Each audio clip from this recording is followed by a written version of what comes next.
I'm Maisie Harper, a 62-year-old compliance manager living in the bustling city of Ashwood, Oregon. For the past 8 years, I've worked at Pinnacle Planning Solutions, a mid-sized firm specializing in urban development projects. My job was to ensure every project met the city's strict regulations, permits, zoning laws, environmental standards, you name it. I'd spent decades building relationships with city officials, learning the ins and outs of Ashwood's regulatory system, and I was good at what I did. But nothing could have prepared me for the betrayal I faced last spring, on a day that started with pride and ended with humiliation. It was a Friday morning, and I'd just finished training our newest intern, Sophie Carter, a 23-year-old fresh out of college with a shiny degree and a knack for social media. For 4 months, I'd poured my heart into teaching her everything I knew: how to navigate the city's permit portal, who to call when a variance application got stuck, and the unwritten rules that kept projects moving. I'd even presented her with a certificate of completion that morning, proud of how far she'd come. I walked into my boss's office, a sleek corner suite with a view of Ashwood's skyline, to share the good news. Ethan Brooks, our 38-year-old CEO, sat behind his desk, barely looking up from his laptop as I handed him the certificate. "Sophie's ready to take on more responsibility," I said, smiling. "She's learned a lot." Ethan glanced at the certificate, then leaned back in his chair with a dismissive shrug. "Good," he said. "Because we're implementing budget cuts, and your position has been eliminated, Granny." My heart stopped. Granny? I'd heard him use the nickname before, always with a smirk, but this time it hit differently. "Sophie will take over your responsibilities now that you've trained her," he continued, his tone cold. "Today's your last day. HR has your final paycheck and a 2-week severance." I sat there, stunned, the certificate still in my hand, my mind racing to process what he'd just said. Budget cuts? The same week we'd landed the $40 million Ashwood Greenway project, a massive redevelopment that I'd spent months securing approvals for. I finally found my voice. "Budget cuts?" I asked, trying to keep my tone steady. "The Greenway project is our biggest contract yet. I've got permits pending that need my oversight." Ethan waved a hand, already looking at his phone. "Sophie's up to speed. You've done a thorough job. We don't need a transition period." I wanted to laugh at the absurdity of it. 4 months of training couldn't replace 8 years at Pinnacle, let alone the 30 years I'd spent in this industry. But Ethan wasn't done. "HR will help you clear your desk," he added, standing to signal the meeting was over. "Security will escort you out by noon." A security escort? After 8 years of loyalty, they thought I'd steal a stapler or sabotage a file. The indignity burned worse than the firing itself. I stood, gathering my composure. "Thank you for the opportunity," I said, my voice tight, and walked out, refusing to let him see how much his words had hurt. As I left Ethan's office, I felt the weight of the past 8 years crashing down on me. I joined Pinnacle Planning Solutions when they were a struggling firm with just a handful of employees, barely able to secure small residential projects. Back then, Ethan had personally recruited me, saying, "Maisie, we need someone with your experience to get us through the city's red tape." I'd taken a pay cut to join them, believing in their vision, and I'd delivered. I'd built relationships with Ashwood's planning office, streamlined their permit process, and helped Pinnacle grow into a firm capable of landing multi-million-dollar projects like the Ashwood Greenway. And now they were throwing me out like yesterday's trash. I walked to my desk in a daze, passing Sophie on the way. She was standing by the reception area, her eyes wide with a mix of excitement and guilt. She knew. She'd probably known for weeks, maybe even played a role in this decision. I'd spent hours mentoring her, defending her when colleagues complained about her constant phone use, saying, "She's young, but she's eager to learn." I taught her everything: how to file a zoning variance, how to charm the grumpiest city officials, even the best days to submit applications for faster approvals. And now she was taking my job, a job she wasn't ready for, no matter how much Ethan wanted to believe otherwise. Char handed me a small box for my belongings, and I started packing up my desk. Photos of my grandkids, a mug my daughter Ellie had given me, a few files I'd kept for reference. The security guard, a young man who looked as uncomfortable as I felt, stood nearby, watching as I cleared out 8 years of my life. I didn't cry, not then. I wouldn't give them the satisfaction. But as I carried the box to my car and sat in the driver's seat, the reality hit me hard. 8 years of dedication ended with a 2-week severance and a cruel nickname. I gripped the steering wheel, my knuckles white, and let out a shaky breath.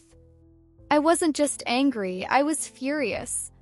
Furious at Ethan's disrespect, at Sophie's betrayal, at the way they discarded me after I'd given them everything. I pulled out my phone and called Ellie, my 35-year-old daughter, who answered on the second ring. "Mom, why are you calling so early? Aren't you at work?" Her voice was cheerful, but it turned to shock as I explained what had happened. "They fired you? On the same day you finished training Sophie? That's age discrimination, Mom. You can sue them."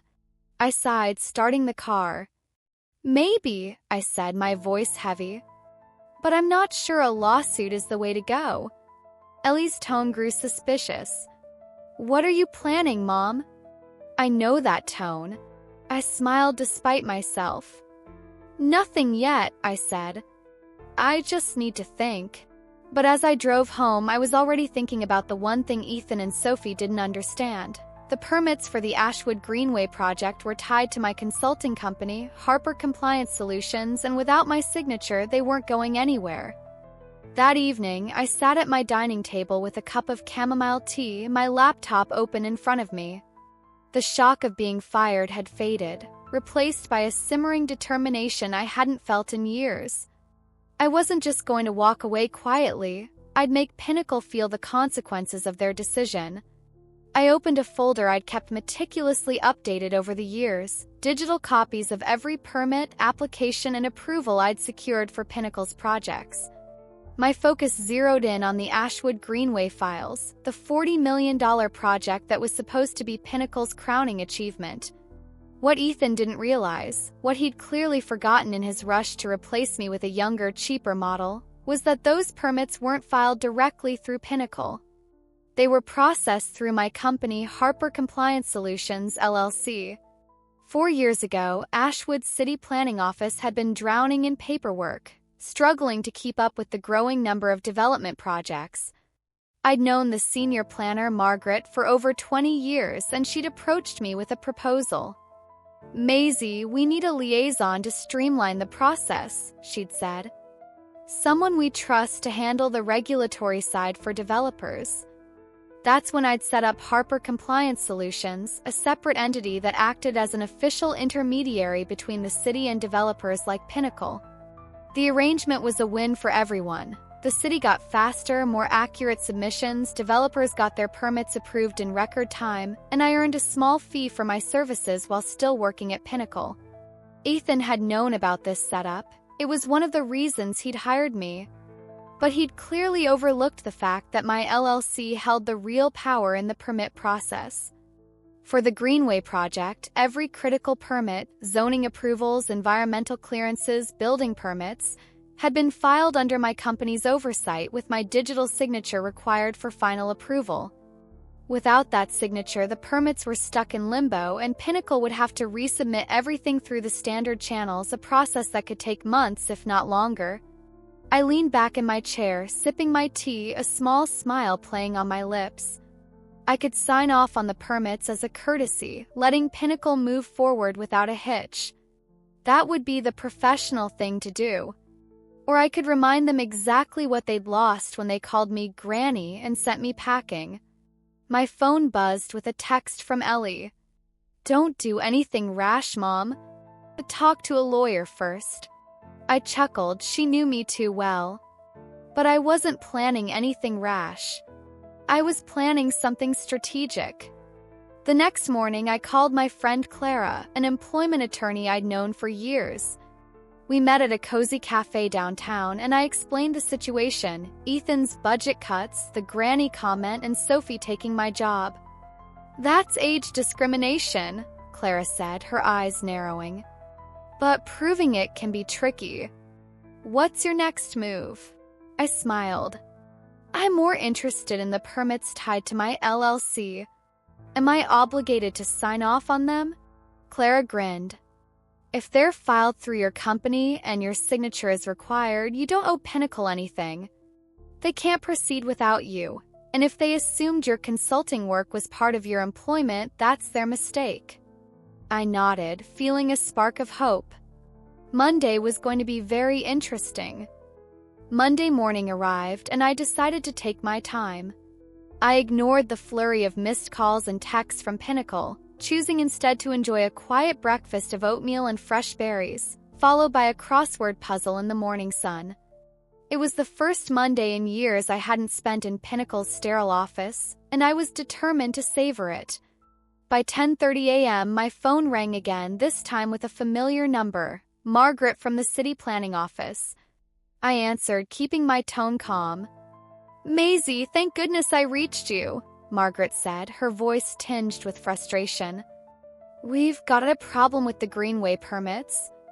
Pinnacle submitted a request for final approval, but everything's filed under Harper Compliance Solutions. I told them we can't proceed without your signature." "That's correct," I replied, sipping my coffee. "My company is the official liaison for that project." Margaret sighed. "They're saying you're no longer involved, that there was a restructuring. I explained that doesn't change our agreement with your LLC, but they're insisting we bypass you." I smiled, knowing exactly what that meant. "That's not possible, is it?" I asked. "Not under our agreement," Margaret confirmed. "Without your sign-off, they'd have to resubmit everything through the standard process, which could take months for a project this size. They'd lose their spot in the queue too." I thanked her and hung up, my mind already racing with possibilities. Pinnacle was about to learn just how much they needed me. By noon, the calls from Ethan had turned frantic. I listened to his latest voicemail, his voice a mix of irritation and panic. "Maisie, we need to talk about the Greenway permits. There's been a misunderstanding. Call me back as soon as possible." The desperation in his tone was almost satisfying, but I wasn't ready to respond. Not yet. Clara had drafted a letter for Pinnacle, outlining my position. Harper Compliance Solutions would complete the permit process for a consulting fee of $80,000, roughly what I would have earned in salary over the next 10 months, plus formal credit as the regulatory compliance specialist on all project documentation. I approved the letter, and Clara sent it to Ethan's inbox. His response came within minutes, a curt email demanding an urgent discussion. I ignored it, choosing instead to spend the afternoon at a local nursery picking out flowers for my garden. As I examined a tray of lavender plants, my phone rang again, this time a number I didn't recognize. "Hello?" I answered. "Mrs. Harper, this is Daniel Foster," the voice said, and I nearly dropped the lavender. Daniel Foster was the lead investor for the Greenway project, a wealthy developer known for his no-nonsense approach. "I understand there's an issue with the permits," he said, his tone firm but polite. "Ethan Brooks isn't giving me clear answers. I'd like to meet with you directly to discuss." I agreed to meet him the next morning at his office, a sleek high-rise in downtown Ashwood. As I drove home, I felt a strange sense of calm. Ethan had underestimated me, but Daniel Foster hadn't. Tomorrow's meeting was going to change everything. Tuesday morning, I dressed carefully for my meeting with Daniel Foster, choosing a tailored gray blazer and skirt I hadn't worn in years. I arrived at Foster Enterprises headquarters 10 minutes early, my nerves buzzing with anticipation. The receptionist escorted me to a conference room with a stunning view of Ashwood's riverfront, the very area the Greenway project was set to transform. Daniel Foster walked in right on time, a man in his early 60s with sharp eyes and a commanding presence. He shook my hand firmly. "Mrs. Harper, thank you for coming," he said, gesturing to a chair. "Coffee?" I accepted, and as his assistant poured us each a cup, Daniel got straight to the point. "I've invested $15 million in the Greenway project," he said, his tone serious. "Now I'm hearing it's stalled because Pinnacle fired the one person who can get the permits approved. I'm not happy." I nodded, keeping my expression neutral. "I understand your frustration, Mr. Foster." "Call me Daniel," he said, leaning forward. "I've done some digging. Your firing wasn't just poorly timed, it might be illegal. But I'm more interested in the permits. Ethan says you're holding things up out of spite." I opened my laptop and showed him the digital trail of the Greenway permits, initial applications, preliminary approvals, and the pending final clearances, all filed through Harper Compliance Solutions. 4 years ago, the city asked me to set up this arrangement to streamline approvals, I explained. Pinnacle knew this, but they seem to have forgotten that my company is a separate entity. Daniel studied the documents, his brow furrowed. "So without your signature, the project can't move forward?" "Exactly," I said. "They'd need to resubmit everything through standard channels, which could take months." He sat back, his expression thoughtful. "You sent Pinnacle terms for completing the process?" "Yes," I replied. "A consulting fee of $80,000, plus professional credit for my work." "Reasonable," Daniel said, nodding. "And their response?" "They've demanded I call Ethan for a discussion, but they haven't addressed the terms." Daniel's lips twitched into a wry smile. "Typical. Ethan's always been more flash than substance." Then he surprised me. "Maisie, I'd like to make you an offer," he said. "Foster Enterprises will retain Harper Compliance Solutions directly for the Greenway project. We'll match your fee, plus add a bonus structure for meeting regulatory milestones. You'd work with my team, not through Pinnacle." I blinked, caught off guard. "And Pinnacle's role?" I asked. "That's my concern," Daniel said, his tone cold. "I'm reconsidering our partnership with them, given how they've handled this." I left the meeting with a handshake agreement, Daniel's team promising to send a formal contract by the afternoon. As I walked to my car, my phone buzzed with a text from Ethan. "Emergency meeting about Greenway at 2 p.m. Your presence requested. We'll pay consultation fee." I smiled. Too late, Ethan. Far too late. After my meeting with Daniel Foster, I drove home feeling a mix of exhilaration and disbelief. I'd gone from being fired and humiliated to securing a direct contract with one of Ashwood's most powerful developers, all in less than a week. But I knew Pinnacle wouldn't let this go quietly. Sure enough, the calls and emails from Ethan kept coming, each one more desperate than the last. By Wednesday morning, he'd left a voicemail that was practically a plea. "Maisie, please, we need to talk. Foster is threatening to pull Pinnacle from the Greenway project. This could ruin us. Name your price, just call me." The panic in his voice was almost enough to make up for the granny comment, but not quite. I ignored him, focusing instead on the contract Daniel's team had sent over. Clara reviewed the contract and called me that afternoon. "It's a fantastic deal, Maisie," she said, her voice brimming with excitement. "They're not just hiring you for Greenway, they want Harper Compliance Solutions for all their Ashwood projects for the next 3 years, with an option to renew. The fee structure could earn you a 6-figure income plus bonuses." I smiled, feeling a surge of pride. "And Pinnacle?" I asked. "There's a clause giving Foster Enterprises the right to choose their architectural partners," Clara said. "Pinnacle's involvement isn't guaranteed." I signed the contract that evening, officially cutting Pinnacle out of the equation. It felt like a weight had been lifted. I was no longer at their mercy. Meanwhile, Pinnacle's situation was unraveling. I got a call from Margaret at the city planning office, who sounded both amused and exasperated. "Ethan's been calling non-stop, trying to find a workaround for the permits," she said. "He even suggested our process was outdated and needed to be modernized." I laughed. "How'd that go over?" "Not well," Margaret said, chuckling. The director reminded him that our outdated process ensures compliance and safety. Then he asked if Pinnacle was officially rejecting the expedited channel through your company. Ethan backtracked pretty fast.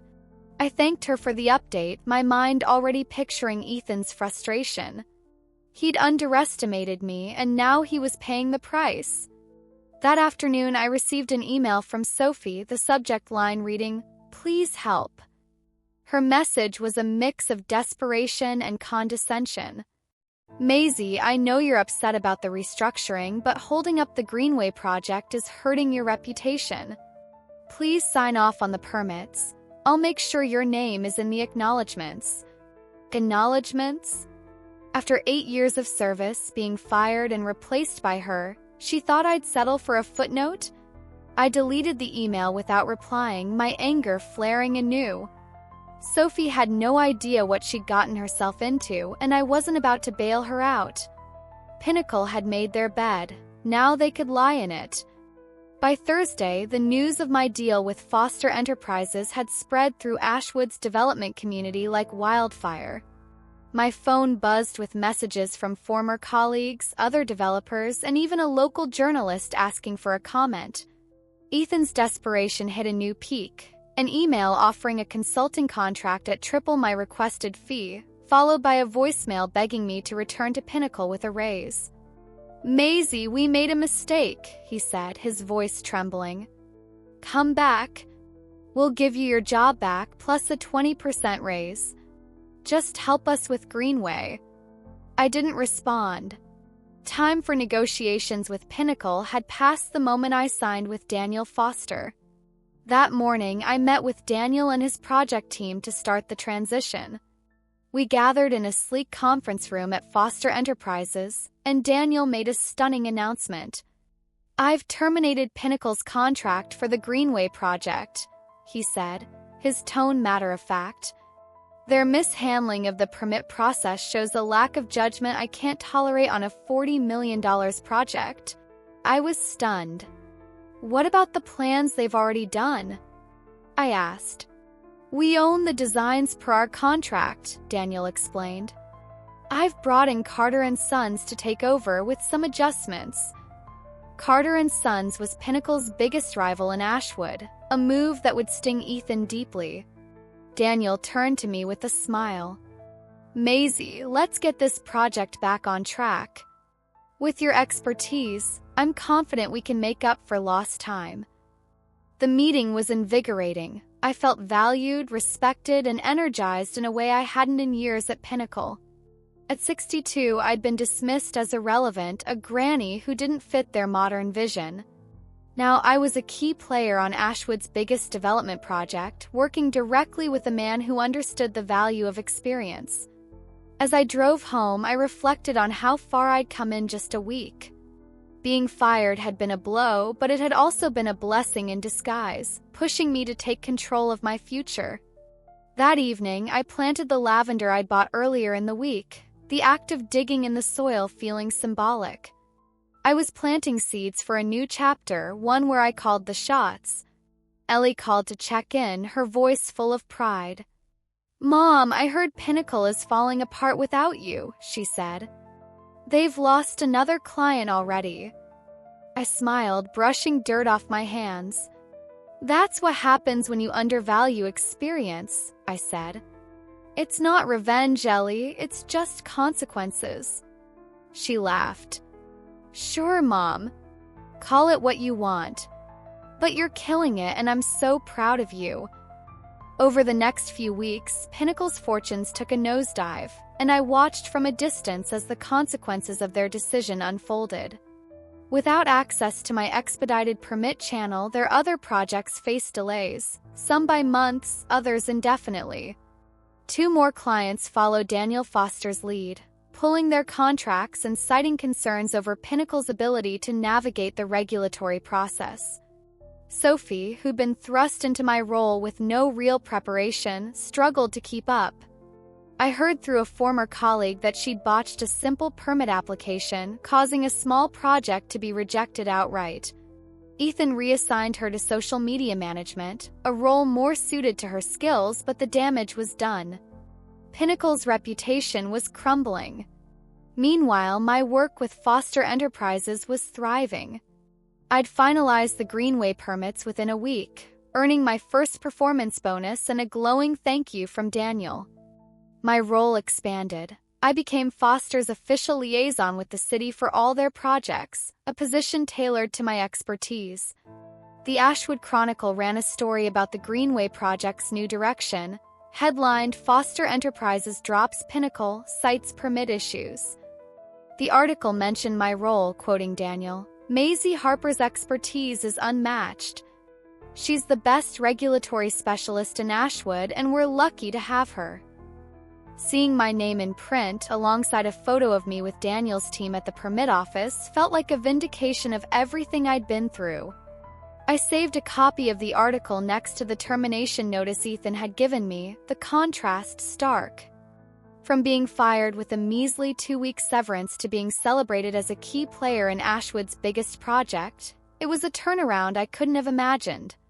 My consulting business, Harper Compliance Solutions, began to grow. I hired 2 assistants, both women in their 50s who'd faced similar ageism in their careers, and started an internship program for midlife career changers.